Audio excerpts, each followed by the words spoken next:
कक्षा 12 की आरोह पुस्तिका में संकलित कुंवर नारायण की कविताएं कविता के बहाने और बात सीधी थी पर का शिक्षण कार्य कर रहे सभी अभ्यर्थियों का अपने इस यूट्यूब चैनल पर हार्दिक स्वागत है। कुंवर नारायण की इन दोनों कविताओं का अध्ययन कार्य शुरू करने से पहले आपको बता दें कि इन रचनाओं के प्रश्नों से संबंधित वीडियो अलग से जारी किए जाएंगे, जिसका शिक्षण कार्य भी आपको करना है। तो शुरू करते हैं इन दोनों कविताओं को, और जिसमें सबसे पहले हम कविता के बहाने कविता है, इसके जो महत्वपूर्ण पंक्तियां हैं उनको देखेंगे। सबसे पहले कविता के बारे में दिया है कि कविता एक उड़ान है चिड़िया के बहाने। कविता और चिड़िया इन दोनों की तुलना आपस में की गई है कि कविता की भी उड़ान होती है और चिड़िया की भी उड़ान होती है। कविता की उड़ान भला चिड़िया क्या जाने, लेकिन कविता की जो उड़ान है वो चिड़िया है, उसके बारे में वो क्या जाने। बाहर भीतर इस घर उस घर, चिड़िया भी एक घर से दूसरे घर तक या 2 से 3 घरों तक जा सकती है, या एक दिन में 5 से 10 घरों तक जा सकती है। लेकिन कविता है, उसकी जो पहुंच है, उसकी जो उड़ान है, वो एक घर 2 घर नहीं, असंख्य घरों तक वो पहुंच सकती है। कविता के पंख लगा उड़ने के माने, लेकिन कविता के जब पंख लगते हैं वो अपने पंखों के माध्यम से उड़ती है। यहाँ पर तुलना की गई है चिड़िया के बहाने। तो कविता की जो पहुंच है वो बहुत घरों तक हो जाती है, चिड़िया क्या जाने। लेकिन इसके बारे में ये कहा है कि कविता है, उसकी उड़ान के बारे में चिड़िया क्या जाने। फिर दूसरे में दिया है कविता एक खिलना है फूलों के बहाने। कविता की तुलना इस बार फूल से की गई है कि कविता खिलना है फूलों के बहाने, कि फूल है वो भी खिलते हैं और कविता भी खिलती है। कविता का खिलना भला फूल क्या जाने, जब कविता खिलती है तो उसके बारे में फूल है वो क्या जानेगा। बाहर भीतर इस घर उस घर, बिना मुरझाए महकने के माने, कि कविता है वो, उसकी पहुंच है, उसकी जो महक है वो हर घर तक पहुंच सकती है। जबकि फूल है, उसकी सुगंध है वो कुछ घरों तक जा सकती है या कुछ सीमित दायरे के अंदर उसकी सुगंध समाहित हो सकती है, लेकिन कविता की सुगंध है वो हर जगह पर फैलती है। फूल क्या जाने, और यहाँ पर प्रश्न किया गया है कि कविता की जो महक है उसके बारे में फूल क्या जाने।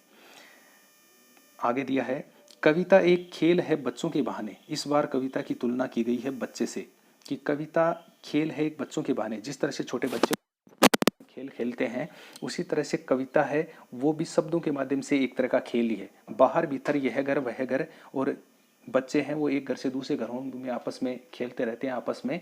उसी तरह से कविता है, उसके खेल भी वो अपने शब्दों के माध्यम से एक घर से दूसरे घरों तक पहुंचती हैं। सब घर एक कर देने के माने, और कविता है वो, उसकी जो पहुंच है शब्दों के माध्यम से वो सब घरों को एकजुट कर सकती है। बच्चा ही जाने, और यहाँ पर कह रहे हैं कि जिस तरह से कविता है की जो पहुंच होती है, कविता के जो खेल होते हैं उसको बच्चा क्या जानेगा। इस तरह से इस कविता के बहाने कविता में 3 चीज़ों से तुलना की गई है, फूल से, बच्चे से और चिड़िया से। तो इस तरह से ये कविता आपकी पूर्ण होती है। और उसके बाद में दूसरी कविता है वो कुंवर नारायण की आती है, बात सीधी थी पर। इस कविता में बात सीधी थी पर इसमें बताया है कि बात सीधी थी पर एक बार बादशाह के चक्कर में जरा टेढ़ी फंस गई। बादशाह के चक्कर में एक बार क्या हुआ कि कवि है वो किसी बात को सीधे स्पष्ट में कह देना था या उसको वर्णित कर देना था, लेकिन वो बादशाह में इस प्रकार के क्लिष्ट और कठिन शब्दों का प्रयोग किया कि बादशाह है वो जरा टेढ़ी फंस गई, वो मुश्किल में फंस गई।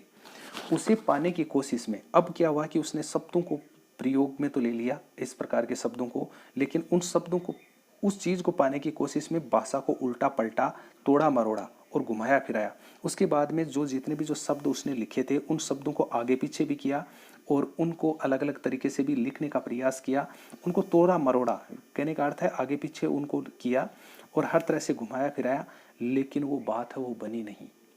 उसके बाद में कि बात या तो बने या फिर भाषा से बाहर आ जाए, और कवि ने इतने प्रयास करने के बाद में उसने सोचा कि या तो बात बन जाएगी या फिर है वो जो चीज़ है हम जो कर रहे हैं वो वस्तु ही भाषा से बाहर आ जाएगी। लेकिन इससे भाषा के साथ साथ बात और भी पेचीदा होती चली गई। लेकिन इतने परिवर्तन करने के बाद में, शब्दों के इतने परिवर्तन करने के बाद में बात है वो और भी ज़्यादा पेचीदा हो गई, मुश्किल हो गई। आगे देखना, सारी मुश्किल को धैर्य से समझे बिना, उसके बाद में मैंने जो भी जो प्रयास, कवि कह रहा है कि मैंने जो प्रयास किए उनको बिना धैर्य धीरज से समझे बिना ही मैं पेच को खोलने के बजाय उसे बेतरह कसता चला जा रहा था। उसके बाद में जिस तरह से कोई जो पेच होता है, जिस तरह से स्क्रू ड्राइवर से हम उसको कसते हैं, तो पेच को खोलने के बजाय उसको हम क्या कर रहे थे कि बेहतर ही कसते जा रहे थे। तो पेज को कसने के लिए उनकी जो चूड़ियाँ होती हैं वो भी एक निश्चित दूरी तक ही होती हैं। उसके बाद में हम उसको बेहतर से कसेंगे तो चूड़ियाँ हैं वो या तो टाट जाएंगी या पेज टूट जाएगा। तो यहाँ पर क्या हुआ कि मैं उसको बात को सारी मुश्किल को धैर्य से समझे बगैर ही मैं पेज को खोलने के बजाय उसे बेहतर कसता चला जा रहा था। यहाँ पर तुलना की गई है पेज से कि उस बात को बिना कुछ समझे समझे कि भाषा का प्रयोग किस तरह से करना है, उसको किस तरह से लगाना है, ये मैंने समझे बगैर ही, क्योंकि इस कर्तव्य पर मुझे साफ सुनाई दे रही थी तमाशबीनों की शाबाशी और वाह वाह। और उसके बाद में इस कर्तव्य पर मेरा जो ये कार्य चल रहा था इस पर मुझे साफ सुनाई दे रही थी किनकी, तमाशबीनों की, जो दर्शक थे उनकी शाबाशी और वाह वाह मेरे को सुनाई दे रही थी। जो देखने वाले लोग थे वो तालियां बजा रहे थे और हंस रहे थे और उनकी जो वाहवाही है वो मेरे को सुनाई दे रही थी, क्योंकि वो मेरे कर्तव्य को देखते हुए जा रहे थे। फिर आखिर वही हुआ जिसका मुझे डर था। उसके बाद में कवि है वो कहता है कि आखिर मुझे जिस चीज़ का भय था वही हुआ। जोर ज़बरदस्ती से बात की चूड़ी मर गई और उसके बाद में मैंने ज़बरदस्ती की उस पेज के साथ में, पेज के साथ में वहाँ पर वो नहीं है, लेकिन यहाँ पर कवि क्या कर रहा है कि उस काव्य रचना का या उस अपनी भाषा है उसको सुधारने के प्रयास में जोर ज़बरदस्ती की तो बात की चूड़ी मर गई और बात है वो व्यर्थ हो गई उसके बाद में, और वह भाषा बेकार में घूमने लगी, बात का कोई औचित्य नहीं रह गया। आगे कवि कह रहा है हार कर मैंने उसे कील की तरह उसी जगह ठोक दिया। और उसके बाद में कवि कह रहे हैं कि जब वो मैं थक चुका था और थकने के बाद में उस पेज को मैंने कील की तरह ही उस जगह पर ठोक दिया। अब मैंने उसको जो पेज के अंदर चूड़ियाँ होती हैं और उसको मैंने कील की तरह उसको ठोका है तो उसकी चूड़ियाँ तो नष्ट हो गई और उसको मैंने कील की तरह ठोक दिया। अब ठोकने के बाद में यहाँ पर वैसे कील को ठोकने का अर्थ यहाँ पर व्यंग्यार्थ के रूप में है कि कवि है कि उस बात को स्पष्ट तो करना चाह रहा था लेकिन बात को इस सही तरीके से स्पष्ट नहीं करने के बजाय वो उसको बेतरह से ही रख दिया। अब देखना क्या होता है, ऊपर से ठीक ठाक पर अंदर से उसमें न तो कसाव था। ऊपर से तो वो पेज है वो मेरे को ठीक ठाक लग रहा था कि जहाँ से मैंने उसको ठोका था वहाँ से तो वो ठीक ठाक लग रहा था, पर न अंदर से न तो उसमें कसाव था, उसमें जो कसाव होना चाहिए उसका जो टाइटपन होना चाहिए वो नहीं था, उसमें जकड़न उसमें जो होनी चाहिए थी वो नहीं थी, न ताकत और न उसमें किसी भी प्रकार की ताकत थी। आखिरकार वही बात हुई कि मैंने जैसे भाषा है उसको मैंने रख तो दिया जिस तरह से भाषा के शब्दों को अस्त व्यस्त तरीके से, और हार कर मैंने उनको इधर उधर रख दिया, लेकिन बात का कोई महत्व नहीं रहा और ना ही बात इस प्रकार से कोई ताकतवर रही। बात ने जो एक शरारती बच्चे की तरह मुझसे खेल रही थी और उसके बाद में जिस तरह से कोई शरारती बच्चा होता है उसी तरह से वो मेरे से खेल रही थी।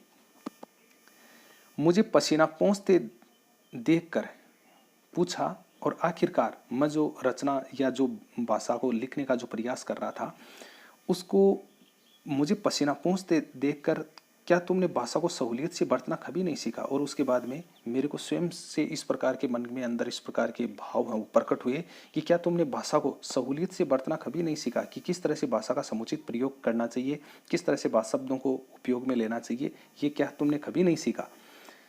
तो यही इस बात सीधी थी पर इस रचना का मुख्य सार है वो समाप्त हो गया है। तो इसमें मुख्यतः भावार्थ यही है कि बात सीधी थी पर कवि है वो भाषा को मुश्किल शब्दों का प्रयोग करने के कारण बात है वो व्यर्थ हो जाती है। यही इस कविता का मुख्य भावार्थ है। तो इस रचना से संबंधित जो इसके प्रश्नों का जो वीडियो है वो अलग से जारी कर दिया जाएगा, जिसका भी आपको शिक्षण कार्य जरूर करना है ताकि इन दोनों कविताओं से संबंधित जो भी प्रश्न बनते हैं वो उनका आप शिक्षण कार्य अच्छी तरह से कर सकें। और इससे पहले के जो इस पुस्तिका से संबंधित अन्य अध्याय हैं उनको भी अपने चैनल पर अपलोड किए गए हैं, तो वहाँ पर जाकर आप उनका शिक्षण कार्य कर सकते हैं। जो अभ्यर्थी चैनल पर नए हैं वो चैनल को सब्सक्राइब अवश्य कर लें ताकि आने वाले वीडियो के नोटिफिकेशन की सूचना आपको सर्वप्रथम मिल सके। तो मिलते हैं एक नई वीडियो के साथ में, तब तक के लिए जय हिंद जय भारत।